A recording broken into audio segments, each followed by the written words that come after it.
Biscuit interior, আর একটা এই যে এটা 3D ম্যাট লাগানো।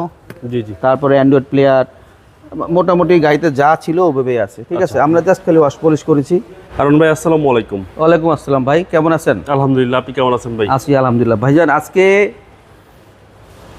আমার কাস্টমারদের জন্য একটা গাড়ি নিয়ে আসছি, অ্যালিয়ন 2011 মডেল, 2013 রেজিস্ট্রেশন, পাল কালার, ভিতরে বিস্কিট, 25 স্টার, ফ্রেশ একটা ইউনিট। ফ্রন্ট সাইডটা থেকে শুরু করি।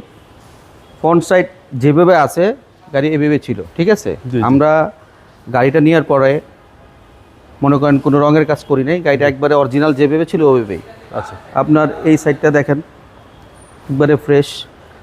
টায়ারগুলার এটা নতুন রিং লাগানো, আফটার মার্কেটের টায়ারগুলো যে অবস্থা আছে প্রায় 1 বছরের মতো যাবে ইনশাল্লাহ।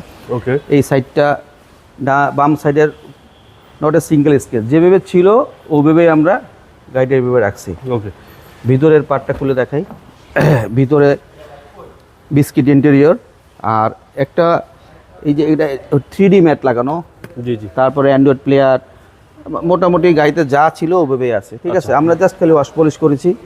গাড়িতে টুকটাক স্কেচ আছে, যেগুলো আমি কোনো রং করি না, কারণ গাড়িটার অরিজিনাল কালার হওয়ার কারণে গাড়িটার কোনো রং করা হয় না। এভাবে কিনছি এভাবে না, এটা মোটামুটি ফ্রেশ করে যেগুলো টুকটাক ডিস্টার্ব ছিল, কারণ পুরান একটা গাড়ি কিনলে গাড়িতে অনেক ডিস্টার্ব থাকে, ওই ডিস্টার্বগুলো তো কিওর না করলে তো আমার শোরুম থেকে গাড়ি নেবে কীভাবে, এই আর কি। ব্যাক পার্টটা দেখাচ্ছে, দেখেন ব্যাক পার্টে যা আছে সব ফ্রেশ। পিসের গ্লাসটা অরিজিনাল। এই যে ব্যাক লাইট, আমি এটা কিন্তু তেলে গাড়ি, আমি ব্যাক ডালাটা খুলে দেখাই।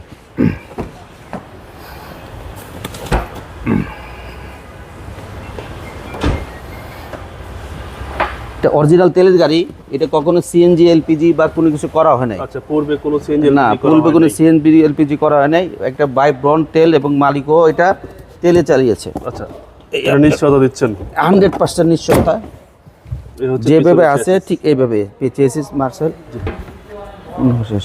পিসের পার্টটা কমপ্লিট একটা ফ্রেশ ইউনিট। জি। এই রাইট সাইড থেকে দেখান। তারপরে এই যে ভিতরে, আর এটার মধ্যে তো নর্মালি একটা হ্যান্ডেস থাকবেই। জি জি। এলিয়ন প্রিমিয়াম মানে একটা লাক্সারিয়াস হ্যান্ডেস থাকবে। আবার এটা যদি আপনি লং ড্রাইভে অনেকক্ষণ গাড়িতে বসে আপনার কমফোর্ট না লাগে, এটাই যে আপনার একটু দেখাই, এটা টান দিয়ে জি জি পিছে দিয়ে দিতে পারবেন। এটা সব এলিয়ন প্রিমিয়ামতে আছে, নট অনলি এইটা আর কি। ওকে। তারপরে সামনের সাইডটা দেখাচ্ছি। এটা হলো আপনার স্টিয়ারিং ক্রুজ কন্ট্রোল। জি। তারপরে আপনার অ্যান্ড্রয়েড প্লেয়ার লাগানো আছে। এটা ফ্রেশ একটা ইউনিট। আচ্ছা, 25 স্টার। 25 স্টার। আমি অ্যান্ড্রয়েডটা অন করে দেখাই। তেলের গাড়ি। জি, 100% অকটেন এবং big size Android player. Mileage দেখাচ্ছে 80,000। মাইলেজ আসলে আমাদের বাংলাদেশে গাড়ির মাইলেজ ঠিক থাকে না, এগুলো ভাই বলে লাভ নাই। আমরা জাপান থেকে গাড়ি আনলেও গাড়ির মাইলেজ আচ্ছা আর কি। যাক, আমরা নর্মালি গাড়ি কেনার সময় গাড়ির মাইলেজটা দেখি না, দেখি হলো গাড়িটার বডি কন্ডিশন ঠিক আছে, গাড়ির কাগজ পেপার ঠিক আছে কিনা, গাড়ির কন্ডিশন হচ্ছে, গাড়ির মালিকানা পরিবর্তন পসিবল কিনা, এটা হলো মেন। চেসিস ঠিক আছে, চেসিস ঠিক আছে কিনা, এটা হলো অরিজিনাল ইস্যু গাড়ি। বড়টা খুলে দেখাচ্ছি। এই আপনার দুই পাশে কর্নার, এইটা পুরাটা একবারে ফ্রেশ। আচ্ছা, চেসিস মাসল একদম ফ্রেশ কন্ডিশন। এগুলো সব জাপানি স্টিকার লাগানো আছে। আরেকটা ইঞ্জিন সিসি 1500। হ্যাঁ, সিসি 1500 তেলের গাড়ি। এটা হলো 2011 model, 2013 registration, fully octane driven car. এটার প্রাইস আমি দিচ্ছি 22,50,000 টাকা। আমার মোবাইল নাম্বার 0181 707 8458। আল্লাহ হাফেজ ভাই, আসসালামু আলাইকুম।